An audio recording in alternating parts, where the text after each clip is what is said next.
साधु संतों की संगति मनुष्यों के उद्धार का आधार बनती है। और इसी कहावत के अनुसार कल पद्म पुराण में हम सभी लोगों ने देखा कि मेरुगिरी की वंदना के लिए जाने वाले उस रावण ने मार्ग में विराजमान अनंतवीर्य केवली मुनिराज के दर्शन किए,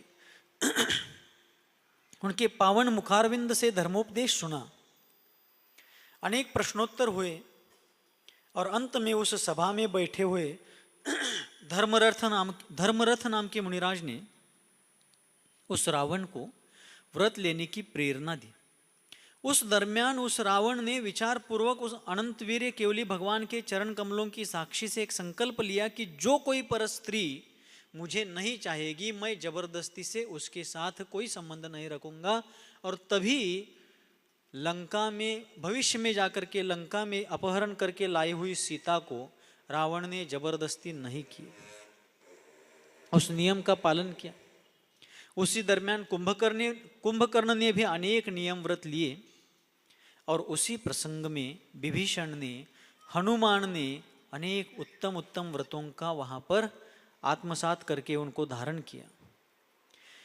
जब उन हनुमान और विभीषण के व्रतों का वर्णन गौतम स्वामी कर रहे थे, तब गौतम स्वामी श्रेनिक राजा से कहते हैं कि हे राजन, हे मगध नरेश, हनुमान के द्वारा धारण किए गए सम्यक दर्शन और शील की स्थिरता के सामने सुमेरु पर्वत की स्थिरता भी कुछ नहीं है। यानी उसका सम्यक दर्शन इतना दृढ़ था, उसका शील इतना पवित्र था। ऐसी चर्चा जब कर रहे थे तब श्रेनिक राजा कहते हैं कि हे मुनिनाथ, हे यतीश्वर, ये हनुमान कौन है, उनके माता पिता कौन हैं, उनकी इतनी पूज्यता और प्रसिद्धि आपने कही, वो किस कारण से हुई, उनके उस पवित्र चरित्र को मैं सुनना चाहता हूं। ऐका लागले सगळे? श्रेनिक राजा ने वहां पर गौतम स्वामी से कहा कि हे मुनिनाथ, हे मुनियों के स्वामी, हे गौतम गणधर, मैं उन हनुमान जी के जीवन चरित्र को जानना चाहता हूँ। उनके ऐसे तेजस्वी जीवन के बारे में जान करके मैं भी अपने आत्महित का पुरुषार्थ करना चाहता हूँ। आप दयालु हैं, प्राणी मात्र के प्रति असीम कृपा करने वाले हैं, मेरे ऊपर भी कृपा कीजिए और उन महापुरुष हनुमान का जीवन चरित्र मुझे बताइए। तब श्रेनिक राजा का निवेदन सुन करके, उनके अंतःकरण में महापुरुषों की जीवन गाथा को सुनने की लालसा देख करके गौतम स्वामी कहने लगे, वास्तव में श्रेनिक राजा भी तीर्थंकर बनने जैसे पुण्य कर्म का संचय कर चुके थे। जो स्वयं भविष्य काल में तीर्थंकर आने वाले 24 के पहले तीर्थंकर बनने वाले हैं, वे ऐसे पुण्यशाली पुण्यात्मा होते हुए भी अपने पूर्वज पुण्य पुरुषों का चरित्र सुनने के लिए गौतम स्वामी के चरणों में बैठे। क्यों? महापुरुषों का चरित्र सुनकर के, उनकी पवित्र यशोगाथा सुनकर के हमारे भीतर भी एक अंतः प्रेरणा निर्माण होती है कि हमें भी उन जैसा बनना है। उनके उन पावन जीवन चरित्र के प्रसंगों को सुनकर के हमारा मन भी उस पवित्र मार्ग पर चलने के लिए लालायित हो जाता है। तब श्रेनिक राजा का निवेदन सुनकर के गौतम स्वामी कहने लगते हैं कि हे मगधपति, हनुमान के उस पूज्य चरित्र का वर्णन मैं आपके लिए कर रहा हूं, आप एकाग्र चित्त होकर के सुनिए। और फिर गौतम स्वामी कहने लगते हैं कि यहाँ भरत क्षेत्र के विजयार्ध पर्वत की दक्षिण श्रेणी में 10 योजन का मार्ग उल्लंघन करके जाने के बाद एक आदित्यपुर नाम का नगर लगता है। कौन सा नगर? आदित्यपुर नगर पड़ता है। और उस आदित्यपुर नाम के मनोहर नगर का राजा था प्रहलाद। राजा का नाम प्रहलाद था और उनकी रानी का नाम था केतुमती। उनकी रानी का नाम था केतुमती। इन दोनों अत्यंत धर्मशील पति पत्नी के उदर से एक अत्यंत तेजस्वी पुत्र का जन्म होता है, पुण्य प्रतापी पुत्र जन्म लेता है। उसका नाम रखा गया पौनंजय। आज अंजना के जीवन चरित्र का वर्णन होने वाला। हनुमान की माँ, उनके पिता, उनके नाना नानी, दादा दादी, इनके जीवन चरित्र का वर्णन गौतम स्वामी कर रहे हैं। और वे कहते हैं कि उस आदित्यपुर नामक मनोहर नगर में वहाँ प्रहलाद नाम के राजा राज्य करते थे और उनकी रानी का नाम था केतुमती। उनको पुत्र हुआ पौनंजय। पौनंजय भी पौर्णिमा की चंद्रमा की तरह अत्यंत गुणों को विकास करता हुआ, गुणों के विकास को प्राप्त हुआ था। वह तारुण्य पीठिका में आ गया था, तारुण्य के उम्र में आ गया था। उसी दरमियान भरत क्षेत्र के अंत में आग्नेय दिशा में, पूर्व और दक्षिण के कोने में जो आग्नेय दिशा होती है, भरत क्षेत्र के इस आग्नेय कोने में एक अत्यंत विशाल नगर था, महेंद्रपुर नाम का, महेंद्रगिरी नाम का। दंती पर्वत के समतल भाग पर एक महेंद्रगिरी नाम का विशाल नगर था। उस महेंद्र नगर में महेंद्र नाम का राजा राज्य करता था, और महेंद्र नामक उस विद्याधर राजा की पत्नी का नाम था हृदय वेगा। क्या नाम था? हृदय वेगा। और उस महेंद्र राजा के उस हृदय वेगा नाम के रानी को अरिंदम आदि 100 पुत्र हो जाते हैं, और अंत में अंजना नाम की एक अत्यंत गुणवान सुंदरी पुत्री हो जाती है। रविसेन आचार्य कहते हैं, तीनों लोगों का, 3 लोक का संपूर्ण रूप सौंदर्य मानो अंजना के रूप में इकट्ठा हुआ हो, इतनी वह लावण्यवती रूप सुंदरी थी, गुणवान थी, अपने माता पिता के आज्ञा की डोर में बंधी हुई थी, धर्मपरायण थी, पंच परमेष्ठियों की उपासक थी, प्राणी मात्र के लिए दयालु थी, और अत्यंत सहनशील सोशिक असं जिचं जीवन होतं, अशी ती अंजना महेंद्र नावाच्या राजाची हृदयवेगा नावाच्या रानीची पुत्री होऊन जन्माला येते। और अंजना जब धीरे धीरे बढ़ने लगी, बढ़ती बढ़ती वह भी अपने यौन अवस्था में आ जाती है, तारुण्य जीवन में आ जाती है, तो उसके उस तारुण्य जीवन को देख करके एक दिन महेंद्र राजा को चिंता उत्पन्न हुई। वे सोचने लगते हैं कि मेरी वह गुणशील, मेरी वह पुण्यशील पुत्री आज सर्व प्रकार से सुयोग्य कन्या हो गई है, और अब किसी सुयोग्य वर के साथ उसका विवाह कर देना चाहिए। क्योंकि माता पिता के लिए सबसे ज़्यादा चिंता का कारण यदि कोई होती है तो वह बेटी होती है। क्यों?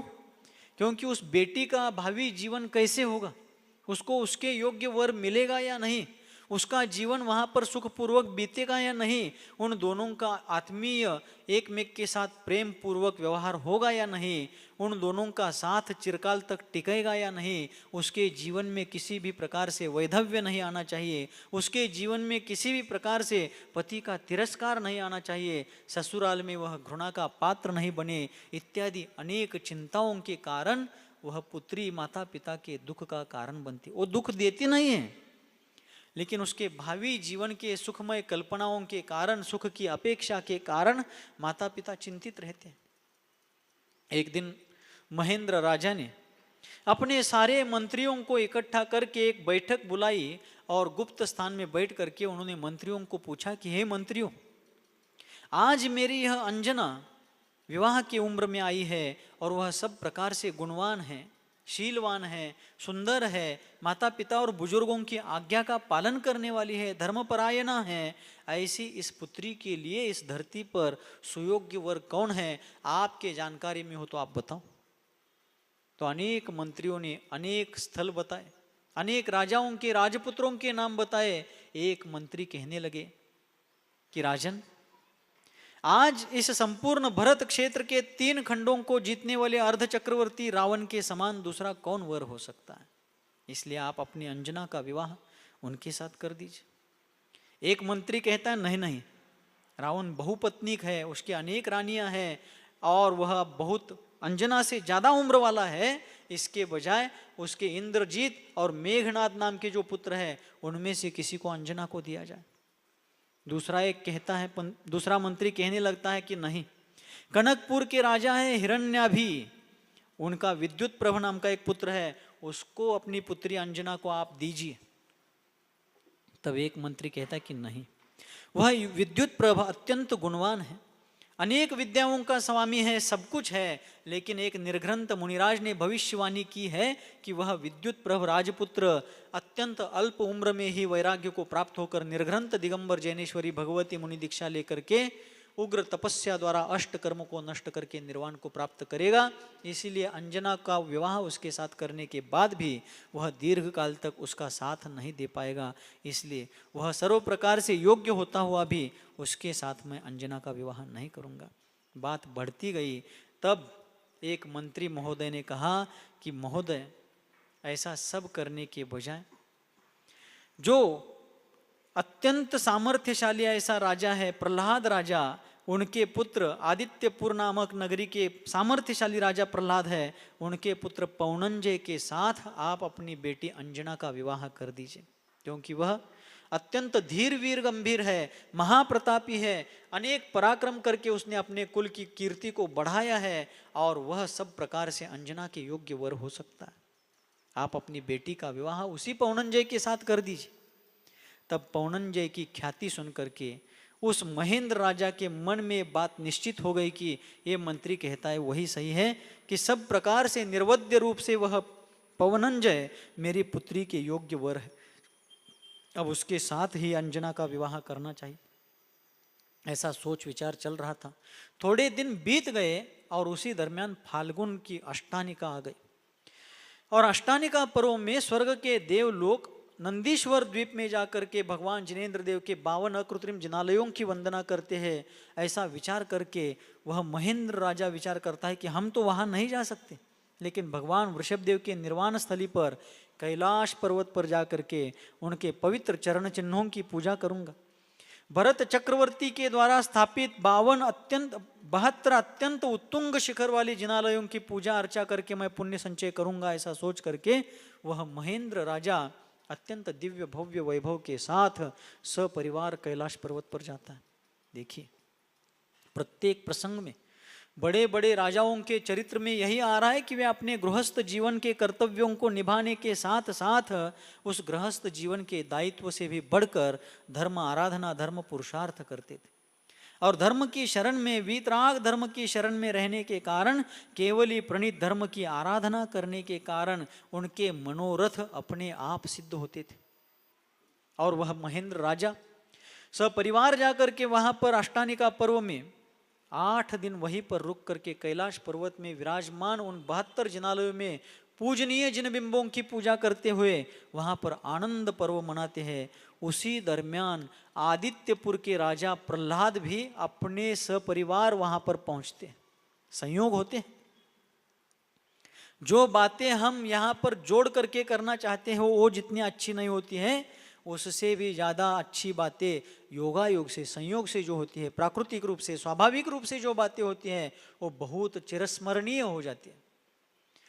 और महेंद्र राजा भी अपने परिवार सहित वहां पर आकर के भगवान जिनेंद्र देव की पूजा करते हैं।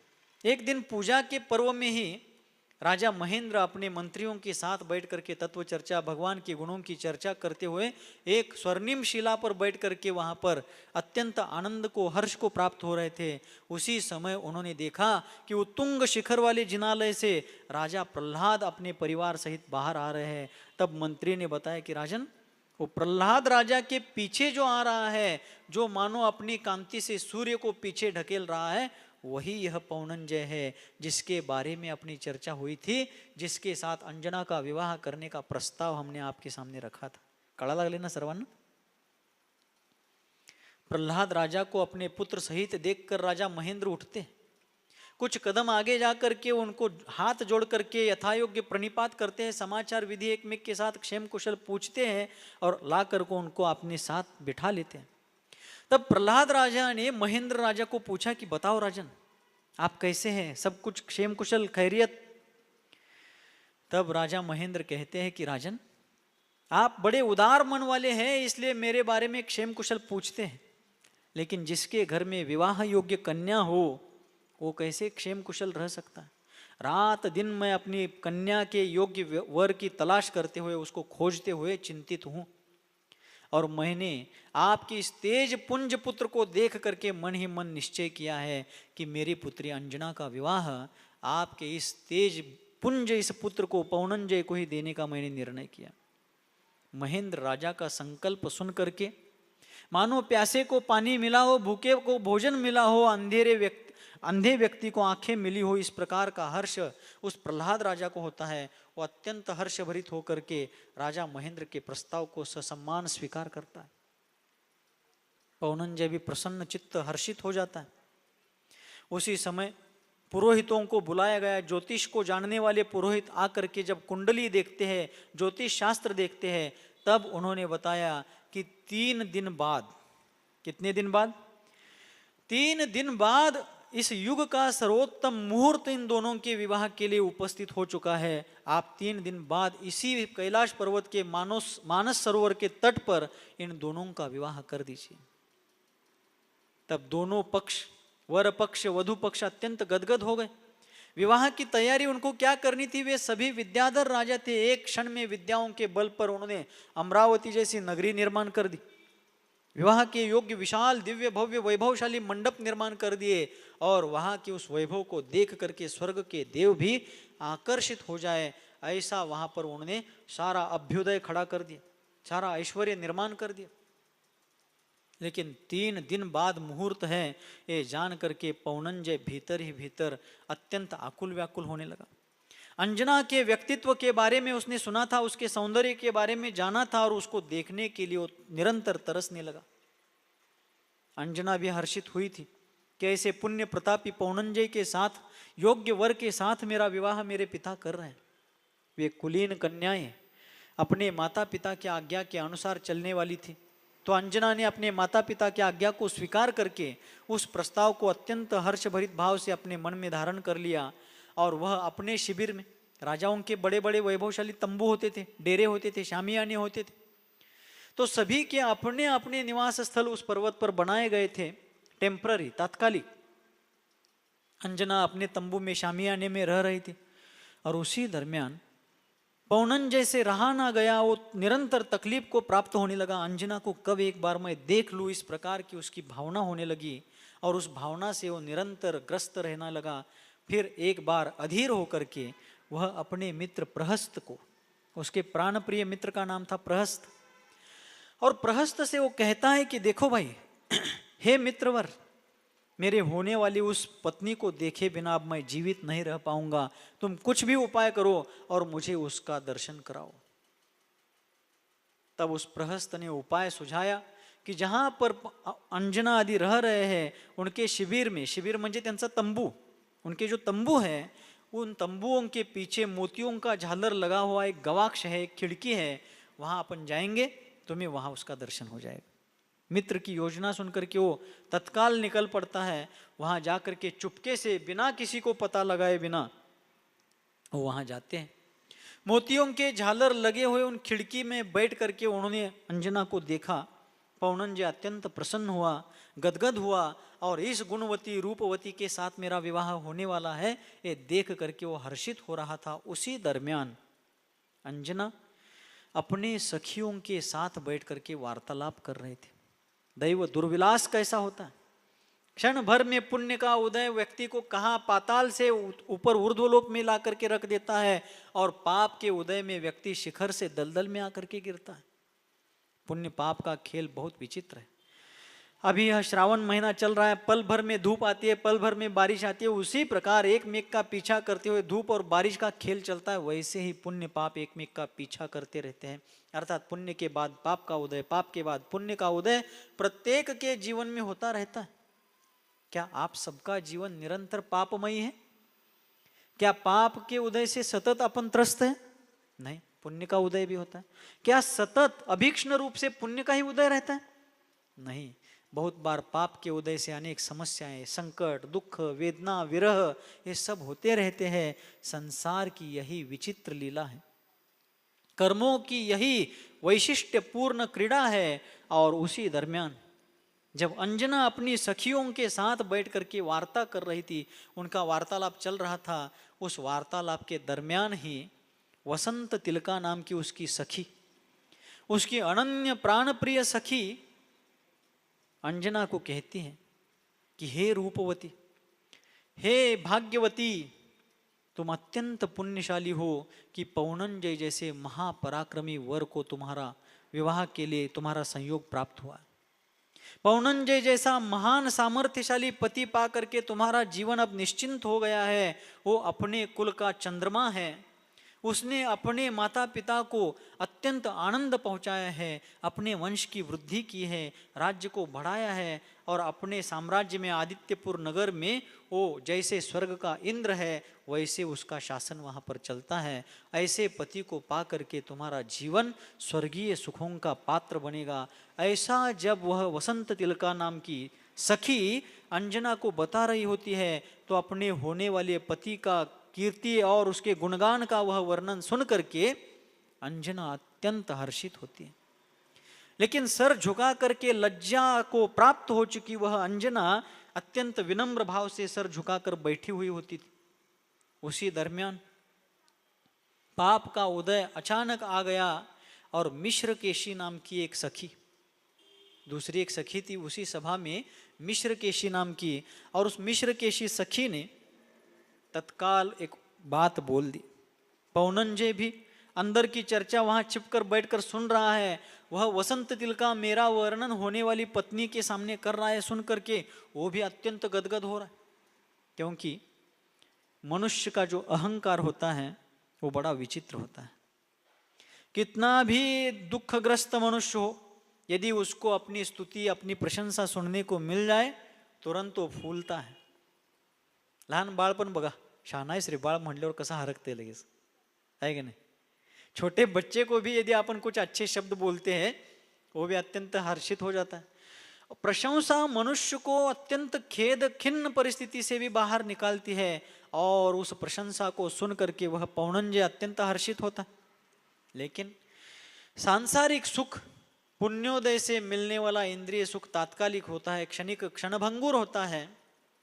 पौनंजय वसंत तिलका के मुख से अपने गुणों का वर्णन सुन ही रहा था। उसी दरमियान उस सभा में बैठी हुई वह मिश्रकेशी नाम की जो सखी थी अंजना की, वह बोल पड़ती है कि वहां पर कि हे सखी, तुमने विद्युत प्रभ के प्रस्ताव को ठुकरा करके इस पौनंजय को स्वीकार करके अपना अज्ञान ही प्रकट किया।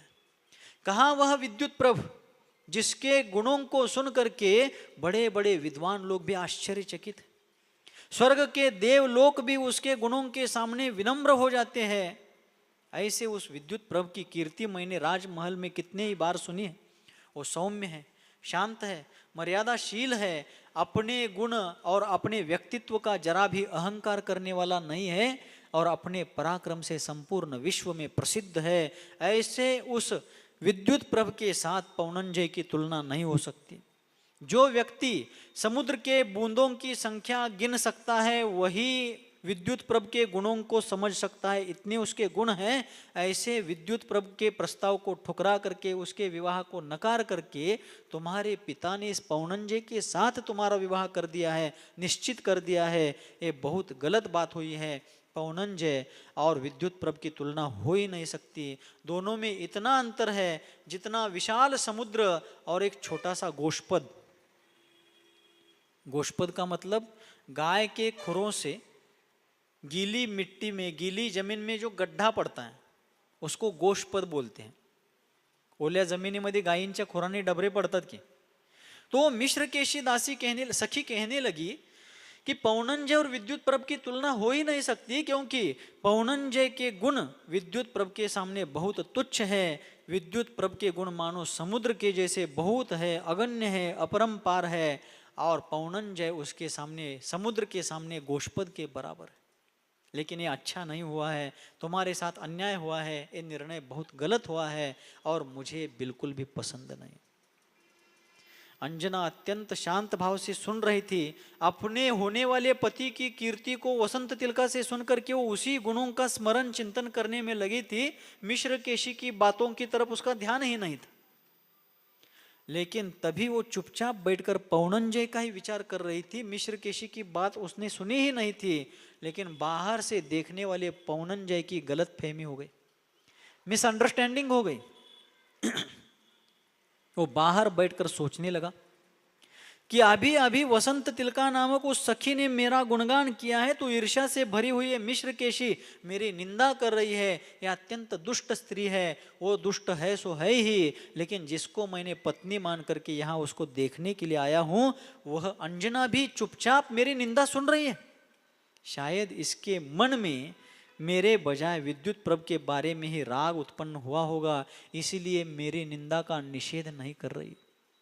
बल्कि हुआ क्या था, वसंत तिलका के मुख से पौनंजय का गुणगान सुनकर के अंजना उसी का विचार करने में तल्लीन हुई थी। उसने मिश्रकेशी की बातें सुनी ही नहीं थी, उधर उसने चित्त ध्यान लगाया ही नहीं था। लेकिन पौनंजय को बाहर से लगा कि ये शांत भाव रख करके मेरी निंदा का निषेध किए बिना वहां पर उसकी बात सुन रही है। हो सकता है कि इसके मन में मेरे बजाय विद्युत प्रभ के बारे में ही अत्यधिक राग भाव हो, अत्यधिक प्रेम भाव हो, और यह मुझे छोड़कर पर पुरुषासक्त है और अब यहाँ रहना उचित नहीं। लेकिन नीतिकार कहते हैं किसी भी बात को पूर्ण रूप से जाने बिना निष्कर्ष निकालना अच्छा नहीं है। किसी भी घटना के संपूर्ण वृत्तांत को जाने बिना, किसी भी प्रसंग के संपूर्ण पहलुओं को समझे बिना उसके बारे में कोई तर्क वितर्क करना, कोई निर्णय करना, निष्कर्ष निकालना बिल्कुल उचित नहीं है। विद्वानों के द्वारा ये कार्य नहीं किया जा सकता, बुद्धिमान लोग ऐसा नहीं कर सकते। लेकिन कर्म ऐसा है। मराठी में एक कहावत है, कर्म गती न्यारी तर बुद्धी काय करेल बिचारी। काय म्हण आहे, कर्म गती न्यारी तर बुद्धि काय करेल बिचारी। हिंदी में इसका अनुवाद हो सकता है, कर्मों की गति न्यारी तो बुद्धि क्या करे बेचारी। कर्मों का उदय यदि प्रबल होता है तो बड़े बड़े बुद्धिमान लोग भी दुर्बुद्धि हो जाते हैं। और उस समय पौनंजय की गलतफहमी हो गई, गैरसमज झाला आणि तो विचार करू लागतो की ही माझ्यासोबत लग्न ठरवून सुद्धा परपुरुषासक्त आहे, हिच्याबरोबर लग्न करणं चुकीचं आहे असं समजून इसके साथ विवाह करना यानी अपने आप को ठगाना है, ऐसा सोचकर क्रोध में अत्यंत अत्यंत अत्यंत उद्विग्न होकर के वह पौनंजय म्यान में से तलवार निकालता और तुरंत उसका शरीर कांपने लगता है। उसके आंख की लालिमा ने उस दिशाओं को लाल कर दिया था, इतना क्रोध उसको आया था। और तुरंत हाथ में तलवार उठा करके, म्यान से तलवार निकाल करके वह उन दोनों स्त्रियों को, उस मिश्रकेशी को भी और मेरी निंदा सुनने वाली होने वाली मेरी पत्नी अंजना को भी अभी के अभी मार डालता हूं, उनका सर काटता हूं, ऐसा सोच करके उठकर आगे बढ़ने लगा। उसी समय उसका मित्र प्रहस्त, उसने उसको पकड़ करके रोक दिया। और प्रहस्त पौनंजय से ज्यादा क्रोधित होता है और वो कहता है, तुम रुको, तुम्हारे जैसे महाबली के द्वारा इन तुच्छ स्त्रियों की हत्या करना तुम्हारा काम नहीं, तुम्हें शोभा नहीं देता। मैं अभी इस डंडे को लेकर इन दोनों को निर्जीव कर देता हूं, तुम रुको। प्रहस्त का क्रोध देख करके पौनंजय का क्रोध शांत हो गया। वो प्रहस्त इतना क्रोधित हुआ था, उस समय अपने क्रोध पर काबू पा करके, अपने क्रोध पर नियंत्रण करके पौनंजय ने प्रहस्त को भी शांत कर दिया। कर्मों का तीव्र मंद उदय होता रहता है, लेकिन बुद्धिमान विवेकी मनुष्य का कर्तव्य है कि कर्मों का प्रबल उदय जान करके कुछ देर के लिए शांत रहे। तुरंत किसी बात से उद्विग्न होकर के आवेश में आकर के एक्शन लेना, क्रिया प्रतिक्रिया करना बुद्धिमानी का निशान नहीं है, लक्षण नहीं है। आजकल ये संयम घटने के कारण अच्छे अच्छे परिवार बिखर रहे हैं। तत्काल एक्शन लेना, तत्काल रिएक्शन देना, इस कारण से प्रतिष्ठित बड़े बड़े परिवार एक मेक के प्रति संयम नहीं होने से, एक मेक से संवाद नहीं होने से, एक मेक के प्रति आत्मीयता घट जाने से बिखर रहे। लेकिन उस समय पौनंजय का क्रोध प्रहस्त के क्रोध को देखकर शांत होता है और पौनंजय ने अपने आप को नियंत्रित करके प्रहस्त को भी शांत किया। रुको, अभी क्रोध में आकर यहां कुछ करना उचित नहीं, रुक जाओ, अपन वापस चलते हैं, इस विवाह को ठोकर मारते हैं और अपने आदित्यपुर को चलते हैं। ऐसा सोचकर दोनों वहां से निकलते हैं। वहां से जाकर के तत्काल पौनंजय ने अपनी सेना को आदेश दिया कि चलो, अब यहाँ रुकना नहीं है, यहाँ रहना नहीं है। यहाँ रहना यानी अपने आप को लाचार बनाना है। यहाँ हम नहीं रह सकते क्योंकि हम स्वाभिमानी लोग हैं।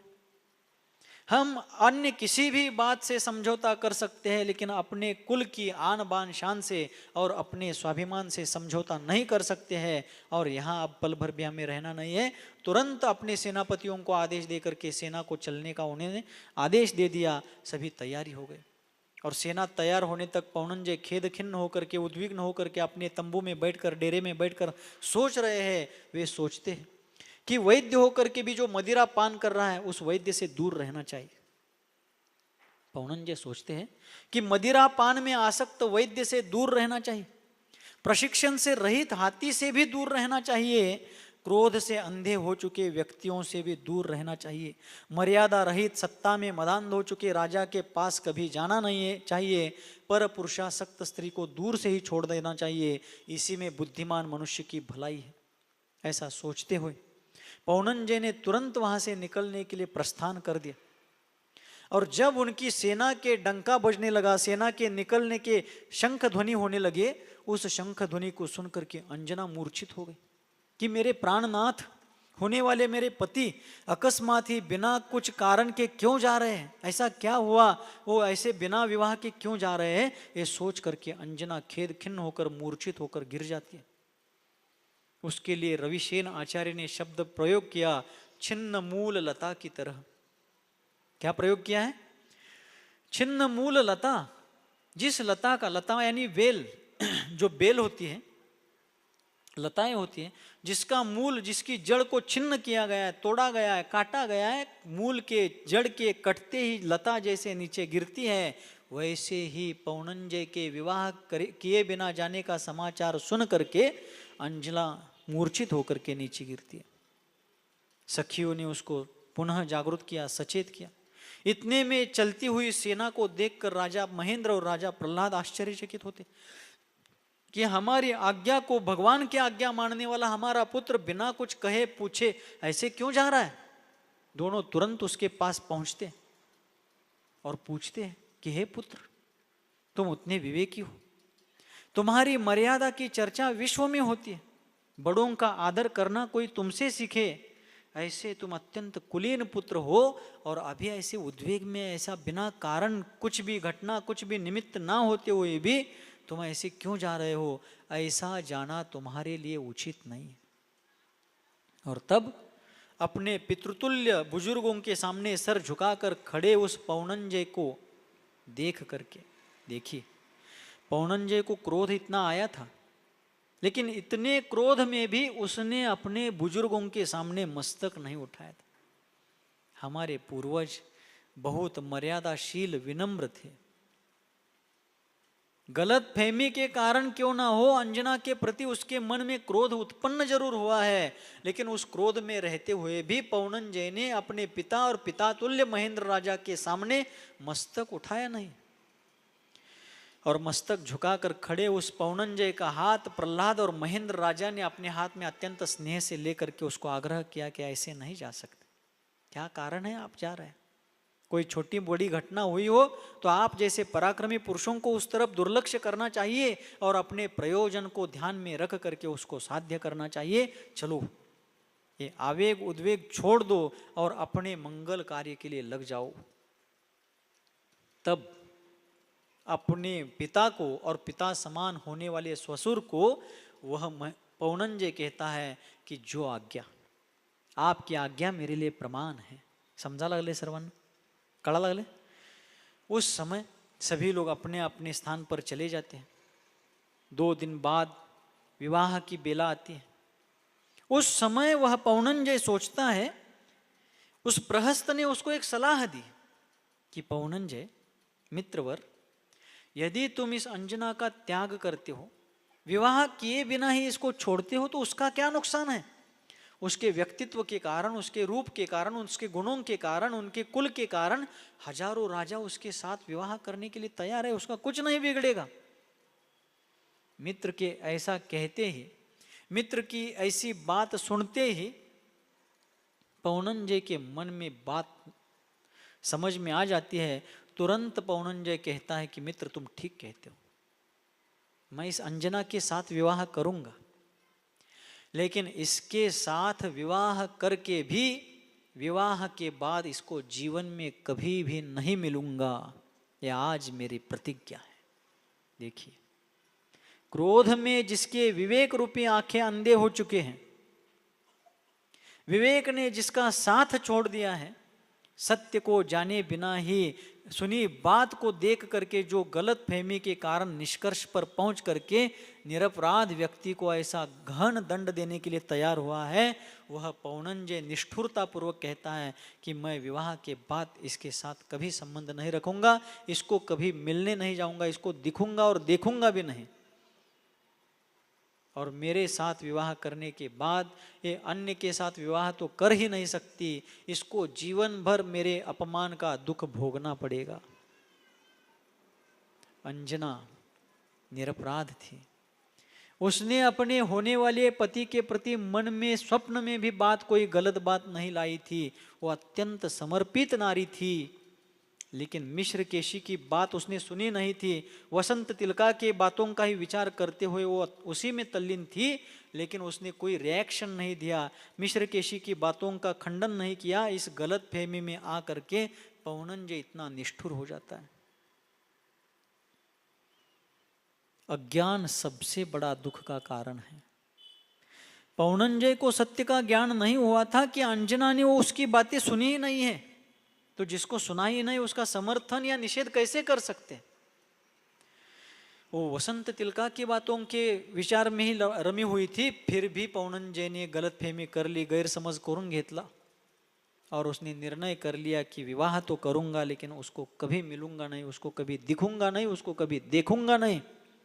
परित्यक्ता के रूप में, पति त्यक्ता के रूप में, पति ने जिसको छोड़ दिया है, ऐसा अपमानित लांछित जीवन जीते हुए वह मेरे किए गए अपमान का दुख भोगते हुए अकेलापन वाला जीवन जिएगी।